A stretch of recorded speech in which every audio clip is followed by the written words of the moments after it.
नमस्कार दोस्तों, आप देख रहे हैं खबर किसान की यूट्यूब चैनल। मैं हूं आपका दोस्त अंकित शर्मा और आज हम आप पहुंचे हैं ग्रेटर नोएडा के एक फार्म पर जिसका नाम है धनश्री डेयरी फार्म। यहां पर एचएफ गायों का गौपालन होता है और इस फार्म का संचालन कर रहे हैं। मेरे साथ मौजूद हैं दुष्यंत जी, बहुत बहुत स्वागत है आपका। नमस्कार अंकित जी, आपका भी स्वागत है हमारे डेयरी फार्म पे और आपके जितने भी दर्शक हैं उनको भी हम नमस्कार करना चाहेंगे। जी, बीते काफी लंबे समय से हम सोच रहे थे कि अपने चैनल पे एक वीडियो बनाई जाए जिसमें एचएफ गायों के बारे में बताया जाए, क्योंकि इससे पहले हमने काफी देसी गायों के बारे में बात करी है।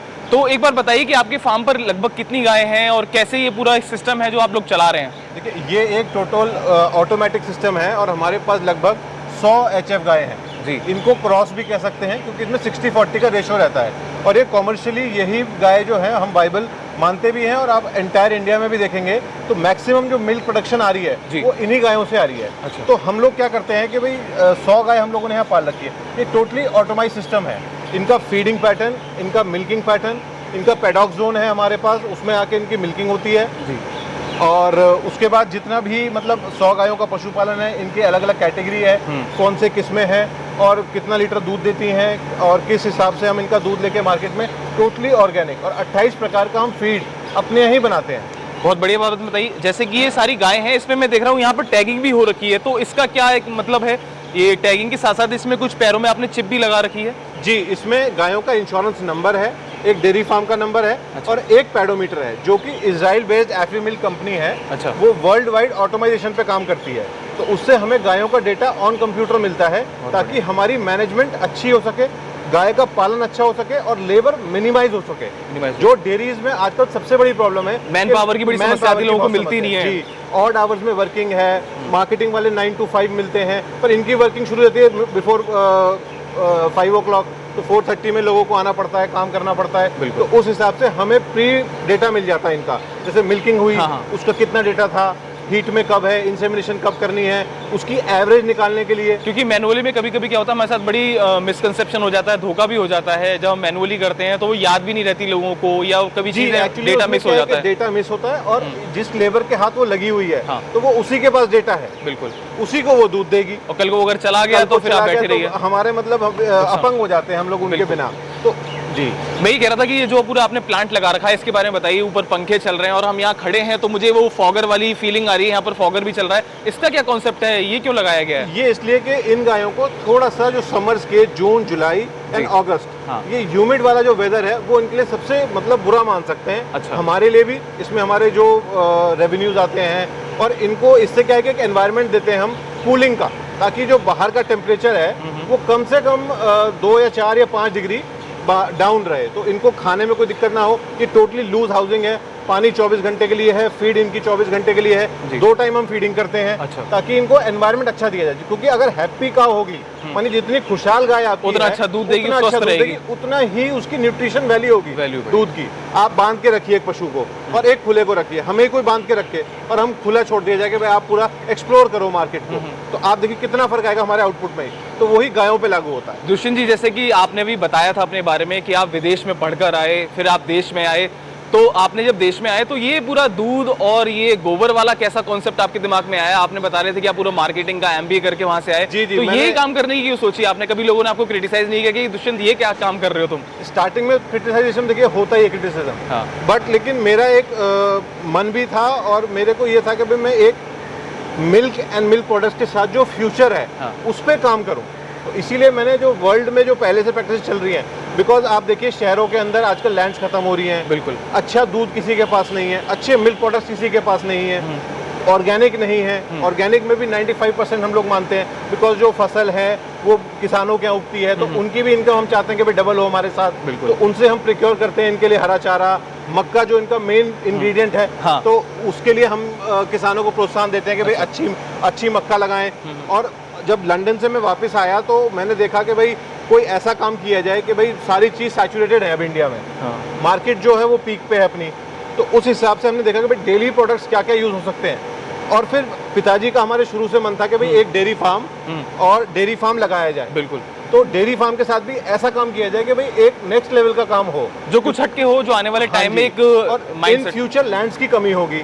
तो जो आज किसान हैं वो आप देखिए डेयरी फार्म से या 8, 9, 10 गायों का जो कलेक्शन सेंटर्स होते थे उनसे आप प्रोडक्शन भी देखेंगे डेटा वाइज अगर, तो काफी घट रहा है पर ईयर। तो बड़े फार्म्स ही आगे इन फ्यूचर है सर्वाइव कर पाएंगे, क्योंकि जहाँ 500 गायें हो, 1000 गायें हो, तो वहाँ से मिल्क की क्वालिटी भी बन सकती है। अब जितने ज़्यादा लोग होंगे उतने ही उनके व्यूज़ होंगे, तो उस हिसाब से मिल्क है। अच्छा। तो जो कोऑपरेटिव्स हैं हमारी, उनमें नंबर ऑफ सोर्सेज से मिल्क आता है, तो उसमें ये प्रॉब्लम होती है कि भाई किसकी क्वालिटी कैसी है, किसी का खान पीन कैसा है। तो एक सेट का, एक फार्म का एक सेट पूरा ईयर के लिए, उसका feed system, silage, green fodder, तो वो एंटायर ईयर हम सेम रखते हैं, ताकि जो उसका मिल्क का टेस्ट है वो एंटायर ईयर सेम रहे। और यही डिपेंड करता है, क्योंकि अक्सर जब देसी गायों को गौपालन करते हैं लोग, ये दूध मार्केट में जाता है तो लोग कहते हैं कि आज तो टेस्ट अलग है, कल टेस्ट अलग है। मेरे ख्याल से ये सबसे बड़ा एक टफ टास्क होता है मेंटेन करना, क्वालिटी करना। बट इसमें भी हम नेचुरल मिल्क छोड़ते हैं मार्केट में, ताकि फैट एंड एसएनएफ का वेरिएशन इसमें भी रहता है, बट लेकिन टेस्ट एक रहेगा आपको। बहुत बढ़िया चीज़ बताई आपने। अच्छा, एक चीज़ मैं और जानना चाहूँगा कि जैसे देसी गायों का जब हम बात करते हैं तो लोग ये कहते हैं कि देसी गाय की जो ये अभी कुछ हाल फिलहाल में बड़ा स्टार्ट हुआ है कि देसी गायों पे लोगों का बड़ा फोकस हुआ है। जब बात करते हैं कि एचएफ गायों की दूध की, तो इसकी गुणवत्ता कैसी होती है? मतलब लोगों को ये वाकई में फ़ायदा करता है, या जो इसका टेस्ट होता है वो लोगों को पसंद आता है? देखिए, पसंद अभी हमारे पास लगभग 400 से 500 कस्टमर नोएडा, ग्रेटर नोएडा में हैं। हम घी भी बना रहे हैं इससे। हमारे घी का टेक्सचर देखिए, मैं अभी आपको वो भी दिखाऊंगा आगे। जो हमारे प्रोडक्ट्स हैं मैं आपको वो भी दिखाऊंगा। तो इसमें सारी चीज़ जो बेसिकली रोल प्ले करती है वो उसकी फीड है। आप उसको क्या दे रहे हैं? अब हम शतावरी भी दे रहे हैं, हम हल्दी भी दे रहे हैं, जो दो देसी गाय को लोग देते हैं, देसी गाय को देते हैं, वो उनको दे रहे हैं। अब आप जो नॉर्मल प्रैक्टिसेस हैं कि भाई हम बियर का रफेज ये सब खिलाते हैं, तो उससे क्या दूध बनेगा बताइए आप। और जो इनका ब्याने का सिस्टम है, उसके बाद इनकी एसिडिटी, इनका ये जो अपनी एंटीबायोटिक्स है कितनी जा रही है मिल्क के अंदर, एफ्लाटॉक्सिन कितना मेंटेन है, जो इंडियन गवर्नमेंट की गाइडलाइंस है उससे पैरामीटर्स आप नीचे रखेंगे। सोमेटिक सेल काउंट कितना है, टोटल बैक्टीरिया काउंट कितना है मिल्क। मुझे तो लगता है जो देसी गायों का गौपालन करते हैं या जो एचएफ गायों का गौपालन करते हैं छोटे स्तर पे, तो उनको ये सब जानकारियां शायद नहीं होती होंगी जितनी जानकारी आपने दे दी। जी, तो उसी हिसाब से क्या है कि इन सभी चीज़ों पे हमें काम करना पड़ता है, ताकि इनके खाने पीने का, इनकी साफ सफाई का, हाइजीन का, मिल्क, फिर हमारा मिल्क जो है विदाउट हैंड टच है, पैडॉक जोन से लेके और पैकिंग तक। और आजकल कोविड के टाइम में सबसे चीजें इसी बात का ध्यान रखा जा रहा है, और हम ये लास्ट 3 ईयर से प्रैक्टिस कर रहे हैं, और हमारे कस्टमर जो भी हैं वो हमसे बहुत सेटिस्फाइड हैं इसी चीज़ को लेकर के। हमने वीडियोस भी फ्लोट करी हैं उनको, उन्होंने विजिट भी करी है हमारे यहाँ, तो उससे हमें ये बेनिफिट मिलता है कि हमारा और उनका एक मानिए कि विश्वास बढ़ता है। तो काफ़ी अच्छा अपनी चीज़ें बताई। तो और क्या क्या चीज़ें हैं, जैसे आपने बताया कि इन गायों को आप कहाँ से लेकर आए हैं? जैसे कि अक्सर ये समस्या आती है लोगों के सामने कि जब कोई प्लांट अगर अपना लगाना चाहते हैं, तो ये बेसिक चीज़ है कि वो अपने पशु को लाएं कहाँ से, जहाँ से उनकी अच्छी क्वालिटी मिल सके। तो ये आपने कहाँ से इनको लेकर आए? आपने बहुत अच्छा प्रश्न किया है। इसका जवाब मैं ये दूंगा कि इनकी 2 हब्स हैं इंडिया के अंदर, एक बैंगलोर और एक पंजाब। हम पंजाब को ज़्यादा प्रेफर करते हैं बिकॉज जो किलोमीटर्स का अंतर है वो पंजाब हमारे से पास है, तो गायों को ट्रांजिट करने में दिक्कत नहीं होती। और वहाँ पे भी आज से 60 साल पहले, 70 साल पहले, डेटा में मैं क्लियर नहीं हूँ, बट इतने ही साल पहले इनका सीमेन आया है इंडिया के अंदर। उसी सीमेन के साथ हमारी इंडियन ब्रीड में लगाया और प्रोजेनी को अच्छा किया, ब्रीडिंग कर रहे हैं। अब हम लोग एक नई नस्ल ला रहे हैं मार्केट के अंदर, 30 बछड़ियाँ हमारे फार्म पे हैं। अच्छा। उसमें हमने जर्सी का क्रॉस सीमन लगाया। बहुत बढ़िया। तो उसमें क्या है कि 50-50 का रेशो आएगा, एचएफ और जर्सी, तो मिल्क प्रोडक्शन भी रहेगी और दूध का फैट एसएनएफ भी बढ़ेगा। क्योंकि आजकल लोग मानते हैं भाई भैंस का दूध अच्छा है, उसका 6.5 फैट है, बस वो फैट पे फोकस करते हैं। तो उसमें प्रोटीन लेवल कितना है, न्यूट्रिशनल वैल्यू कितनी है, तो उसी हिसाब से अगले 1-1.5 साल में आपको हम वो ब्रीड से भी रूबरू कराएंगे जो एचएफ के साथ जर्सी क्रॉस है, वो काफी कम है। जर्सी की ब्रीड अच्छी है, साहिवाल के साथ हम क्रॉस करवा रहे हैं, हम लोग गिर के साथ क्रॉस करवा रहे हैं, ताकि जो ब्राजील में आज से 20 या 25 साल पहले गिर एर्लांडो करके एक ब्रीड तैयार हुई है, वो भी पंजाब में है, तो उसको भी हम प्रिक्योर कर रहे हैं, उस पर भी हमारी वर्किंग चल रही है, तो ताकि हमारा दूध जितना अच्छा हो सके, जितनी न्यूट्रिशनल वैल्यू अच्छी हो सके, हम उस पर काम करें। तो विजन बहुत अच्छा है दुष्यंत जी का। ये तो था इनका बेसिक फार्म जहाँ पर ये पूरा काउ शेड है इनका। अब आगे चलते हैं और देखते हैं कि क्या कुछ चीज़ें हैं, कैसे इनका मिल्क प्रोसेस होता है, कैसे इनके जो बाई प्रोडक्ट्स हैं वो मार्केट में आते हैं। तो चलिए आगे बढ़ते हैं। आइए। दुष्यंत जी, जैसे मैं देख रहा हूँ ये पीछे जो गायें हैं इनकी पूरी सफाई हो रही है, इनकी क्लीनिंग हो रही है, इसका क्या प्रोसेस रहता है? जी, इसका एक्चुअली में क्या है, 2 से 3 टाइम हम लोग समर्स में और ऑल्टरनेट डे विंटर्स में, ताकि आप ये देखिए कि स्किन जितनी अच्छी होगी काऊ की उतने ही अच्छे उसको महसूस होगा। तो मैं अभी आपको पहले में भी बता रहा था कि जितना आप गाय को अच्छा फील कराओगे वो उतना प्रसन्न महसूस करेगी और उतना ही अच्छा दूध देगी, उतना ही गुणवत्ता दूध के अंदर आएगी। तो ये हमारा प्रोसेस है कि सभी गायों को बैच वाइज यहाँ लाया जाता है, इनको बेसिंग शावर दिया जाता है और विद ब्रश इन पे मारा जाता है ताकि इनके जो स्किन में से किसी तरीके का इंसेक्ट, कोई डस्ट इनके बॉडी पे ना रहे, ये फ्रेश फील करें, अपनी जो फीड है उसको प्रॉपर टाइमिंग में खत्म करें, ताकि उसके बाद इनका जो रूमिनेशन है वो प्रॉपर आए। अच्छा, अब बात करेंगे इधर की, तो ये पूरी मशीन जो लगी हुई है, ये क्या प्रोसेस है यहाँ पर, ये क्या लगा हुआ है? इजराइल बेस्ड हमारा सॉफ्टवेयर बेस्ड मिल्किंग पार्लर है। अच्छा। It is totally semi automatic. हाँ। ये इसमें 6 और 6 गाय लगती हैं एक साथ। अच्छा। ये सारा मशीन्स के साथ हमें मीटर में गाय का milk, cleaning of the milk के बाद जो मिल्क निकलने के बाद जो सैनिटाइजेशन प्रोसेस है, CIP, वो ऑनलाइन है। वो हमने इटली से लिया है, इंटरपल्स का। बहुत बढ़िया। तो उससे 1-1.5 घंटे में इसका सारा मिल्किंग प्रोसेस होने के बाद इसकी क्लीनिंग ऑटोमेटिक हो, मिल्क सारा ऑनलाइन जाता है। अच्छा। और सारा ही जाके ऊपर प्रोसेसिंग डिपार्टमेंट में अपने आप पाइप्स के थ्रू, किसी को कुछ नहीं करना है, सिर्फ इनके क्लस्टर्स थनों में लगाने हैं और डॉक्टर्स को बस चेक करना है। हमारे पास मिल्कर्स भी अच्छे हैं और 2 वेल ट्रेंड होंगे, पूरी टीम है इसकी जो अच्छा काम कर सके, जो बेस्ट मिल्क प्रोड्यूस कर सके। तो इनमें क्या क्या सावधानियां वैसे अगर रखनी पड़ती हैं? अगर जैसे देखा जाए तो जब मैनुअली कोई निकालता है तो उसके थन से डायरेक्ट उसकी कनेक्टिविटी रहती है एक इंसान की। जी, इसमें जो गाय की दूध प्रोसेस है निकालता कि जब गाय आके ऊपर लगती है तो पैडॉक जोन में इनके चारों थनों को चेक किया जाता है फर्स्ट। अच्छा।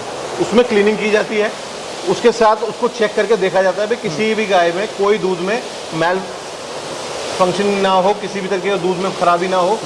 क्लस्टर और मशीन लगाने से पहले, बैच मिक्स होने से पहले ही वो चेक हो जाता है। उसके बाद हम लोग मिल्क, और फिर इसमें हमें कंडक्टिविटी दूध की, दूध का pH कितना है, वो सब चीज़ें हमें ऑनलाइन दिखाता है। वो जो यहाँ से बता रहे हैं जैसे पाइप से जाता होगा पूरा मीटर यहाँ पर है, तो सब चीजें, तो ये तो काफी अच्छी चीज है।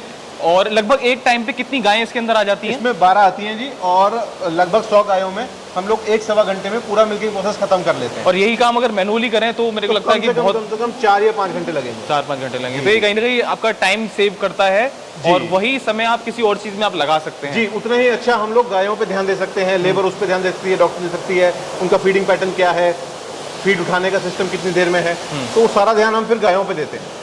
तो काफ़ी अच्छी चीज़ें बताई दुष्यंत जी ने कि जो इनकी गायें दूध देती हैं वो पहले यहाँ पर आती हैं, उनको क्लीन करने के बाद यहाँ लाया जाता है, पूरा उनका ये जो ऑटोमेटिक सिस्टम है इसी के थ्रू पूरा दूध निकाला जाता है। फिर यहाँ से डायरेक्ट किसी का भी हाथ टच नहीं होता उस दूध के अंदर, वो डायरेक्ट पाइप से ऊपर पहुँचा दिया जाता है। तो आपको दिखाते हैं कि कहाँ पर ये दूध जाता है और फिर इसकी प्रोसेसिंग कैसे होती है। चलिए, तो ये जो पूरा है सेटअप, इसके बारे में कुछ बताइए। अभी हम नीचे से ऊपर आए तो यहाँ पर क्या होता है? जब नीचे से आए हैं तो यही पाइपलाइन है। अच्छा। तो ये इस समय CIP मोड में है। ठीक है। पर जब मिल्क आता है शाम को मिल्किंग में और सुबह मॉर्निंग में, तो इसी पाइप में सीधा मिल्क यहाँ आता है। ठीक है। अभी आप देख रहे हैं कि जो मिल्क है जो मॉर्निंग में जाना है वो 3.9 डिग्रीज पे इसमें स्टोर्ड है। अच्छा, बहुत बढ़िया।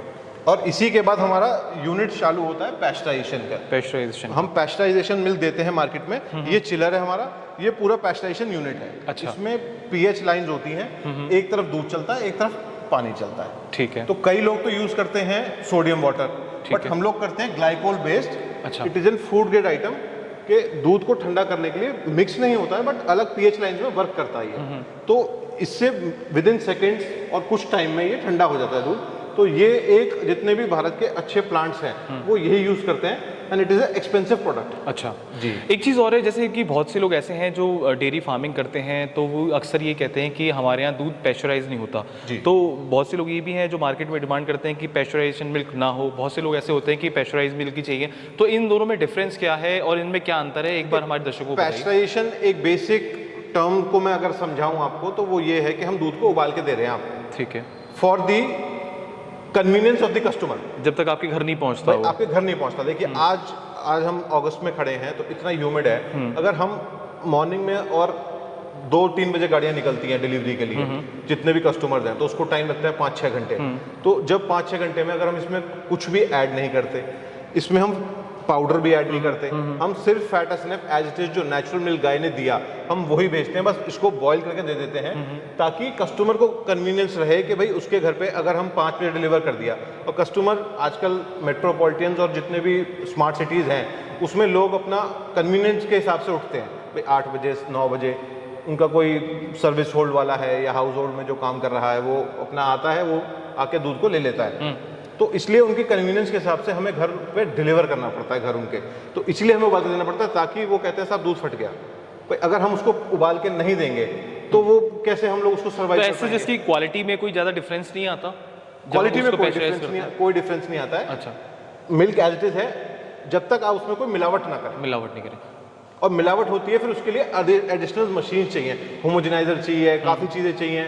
तो हम बस एजुकेट कर रहे हैं लोगों को कि भाई हम आपको उबाल के दे रहे हैं, उबाल के दे रहे हैं। और हमने फर्स्ट ईयर प्रैक्टिस भी की थी कि नॉन पैस्चराइजेशन दें, बट हमारे कस्टमर नंबर जो है वो बढ़ नहीं पाए थे। अच्छा। तो उसमें हमें फील हुआ कंपनी को कि भाई काम को बड़े करने के लिए हमें पैस्चराइजेशन में आना पड़ेगा। और लोगों की जो समस्या है कि दूध फट गया या दूध की क्वालिटी खराब हो रही है, हस्बैंड वाइफ वर्किंग है तो उनके लिए जॉब पे जाना ही है 9 बजे, और वो शाम को दूध को उबालेंगे जब तक दूध रखा रहेगा।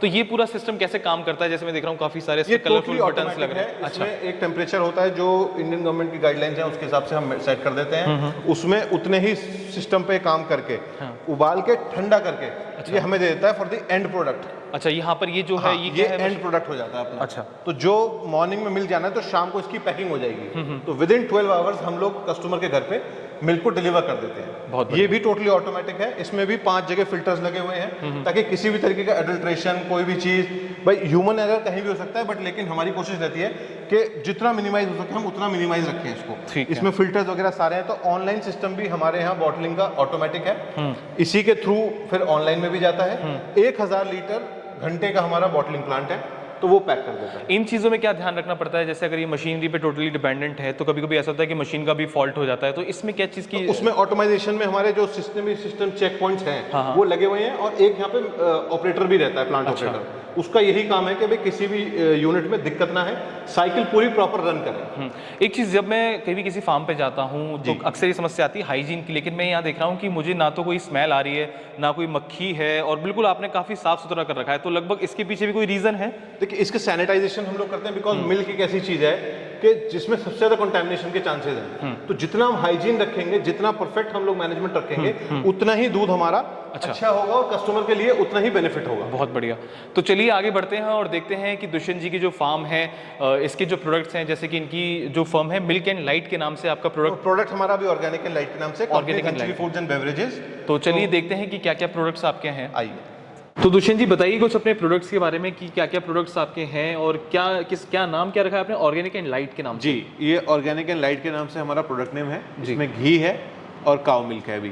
ठीक है। और इसके साथ साथ कंपनी जो धनश्री फूड्स है वो मैंने आपको बताया ही है। तो अभी आप पैकेजिंग कितने कितने की कर रहे हैं? इसमें कितनी पैकेजिंग है? ये 1 लीटर की तो घी है और मतलब 500 ml भी है, और ऐसे ही दूध के साथ है। अच्छा। 1 लीटर की बॉटल है, ये ग्लास बॉटल है सारी पैकेजिंग में, और ½ लीटर की भी बॉटल है काउ मिल्क में। और क्या क्या बाई प्रोडक्ट्स आप लेने वाले हैं? जैसे आजकल मार्केट में पनीर की बड़ी डिमांड है, पनीर हो गया या फिर मक्खन हो गया, तो आप लोग उस पर भी आ रहे हैं? जी, क्योंकि मक्खन तो अभी हम लोग बनाते ही हैं घी के लिए, क्रीम भी हम लोग बनाते हैं अभी, बट वो भी सेल नहीं कर रहे थे मार्केट में।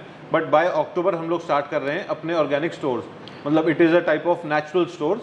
तो धनश्री के नाम से लेके आ रहे हैं उसको, और फर्स्ट ये ग्रेटर नोएडा में हम लोग खोल रहे हैं। उसमें सारे तो मिल्क प्रोडक्ट्स एंड खीर, अपना रबड़ी, और जो आपने पनीर बताया तो डिफरेंट टाइप्स ऑफ पनीर। तो इस तरीके के सारे प्रोडक्ट्स जो दूध के साथ बन सकते हैं वो सब हम लोग अक्टूबर में लेकर के आ रहे हैं। बहुत बढ़िया। मैं देख रहा हूँ कि पैकेजिंग पे बड़ा अच्छा काम किया गया आप लोगों ने। तो घी का क्या रिवर्ट रहता है? जैसे दूध के बारे में तो हम काफी बात कर ली, लेकिन जब घी मार्केट में जाता है तो लोगों को क्या कहते हैं? जैसे देसी घी की बड़ी डिमांड है मार्केट में। जी, तो एक तो देसी घी में बफेलो भी घी आता है। अच्छा। अगर मैं प्रिस्क्राइबली कहूँ तो ये बेसिकली एक काउ घी है। तो देसी घी में आप मार्केट में देखेंगे, मैं देसी घी लिख दिया, तो उसमें बफेलो घी भी हो सकता है। अच्छा। जो इसका टेक्सचर व्हाइट की तरफ होता है। ये टोटली आप देख रहे हैं कि it is a natural colour, किसी तरीके का प्रिजर्वेटिव इसके अंदर नहीं है, कोई हमने कलर ऐड नहीं किया इसके अंदर, इट इज अ नेचुरल घी। तो ये काउ का कलर एक बार दिखाइए हमारे दर्शकों को, आपको देखिए, देख के पता चल जाएगा कि क्या प्योरिटी है इसके अंदर। और इसका टेक्सचर देखिए आप, ग्रैन्युल्स देखिए इसके, सभी कुछ। तो ये टोटली नेचुरल है। तो ये काफी अच्छा कॉन्सेप्ट है आपका, काफी अच्छे कॉन्सेप्ट पे आप लोग काम कर रहे हैं जी। और इसके अलावा आप लोग छाछ भी है आपके पास? जैसे आजकल छाछ की बड़ी डिमांड है, लोग जो डिमांड करते हैं कि कड़ी बनाते हैं। जी, इन समर्स थी तो अभी तो विंटर्स आ रही हैं तो इसको डिसकंटिन्यू कर दिया हमने। अच्छा। बट नेक्स्ट मार्च से छाछ भी आएगी। तो ये थे हमारे साथ दुष्यंत जी, जो लंदन से पढ़ाई करके आके यहाँ पर ग्रेटर नोएडा में अपना पूरा धनश्री जो फार्म है, इनका डेयरी फार्म है, इसका संचालन कर रहे हैं। इनके पास पूरी HF गायें हैं और काफ़ी अच्छा जो इनका सेटअप है पूरा बिल्कुल ऑटोमेटिक है, सेमी ऑटोमेटिक भी कह सकते हैं इसको। यहाँ पर मतलब मैन पावर का कम से कम ये लोग इस्तेमाल करते हैं और ज़ीरो जो एरर होता है उस पर काम करते हैं। इसके अलावा पूरा जो हाइजीन है ये मेंटेन करते हैं। अगर आप भी इस फार्म को विजिट करना चाहते हैं तो नीचे कमेंट बॉक्स में, डिस्क्रिप्शन में हम पूरी डिटेल आपको इस फार्म की दे देंगे। या इस फार्म की जो बाई प्रोडक्ट्स हैं जैसे दूध है, घी है, पनीर है, इसको आप खरीदना चाहते हैं तो वो भी उसका हम समरी में आपको पूरी चीज़ें बता देंगे। तो बने रहिए हमारे साथ, देखते रहिए खबर किसान की यूट्यूब चैनल। आप देख रहे थे अंकित शर्मा को, मेरे साथ मौजूद थे दुष्यंत जी। धन्यवाद।